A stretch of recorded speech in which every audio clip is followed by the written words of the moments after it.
Терроризм актісі.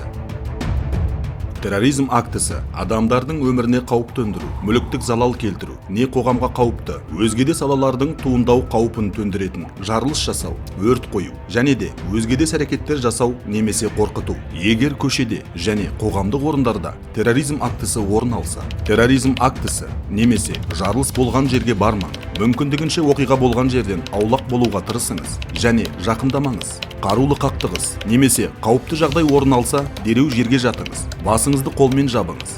Құқық қорғау қызметіне хабар беріңіз. Мүмкіндік болса, зардап шеккендерді құтқарыңыз.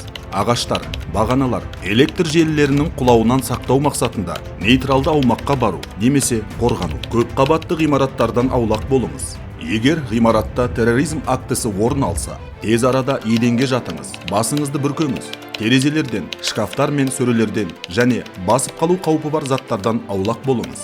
Лифтіні пайдаланбаңыз және эвакуациялық жағдай орын алса, нұсқамаға сәйкес әрекет етіңіз.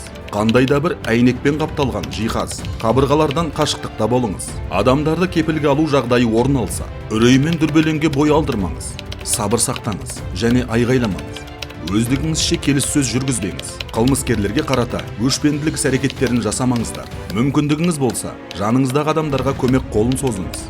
Асығыс шешім қабылдамаңыз. Күмәнді іс-әрекеттер жасамаңыз. Ескерту: терроризм актісі, яғни жарылыс жасау, өрт қою немесе адамдардың қаза табуы, елеулі мүліктік залал келтіру, не қоғамға қауіпті, өзге де зардаптардың туындау қаупін төндіретін өзге де әрекеттер жасау. Егер бұл әрекеттер қоғамдық қауіпсіздікті бұзу, халықты үрейлендіру, Қазақстан Республикасы мемлекеттік органдарының, шет мемлекеттің немесе халықаралық ұйымның шешімдерін қабылдауына ықпал ету, соғысқа арандату, не халықаралық қарым-қатынастарды шиеленістіру мақсатында жасалса, сондай-ақ аталған әрекеттерді дәл сол мақсаттарда жасау қатерін төндіру, мүлкі тәркіленіп 6 жылдан 10 жылға дейінгі мерзімге бас бостандығынан айыруға жазаланады.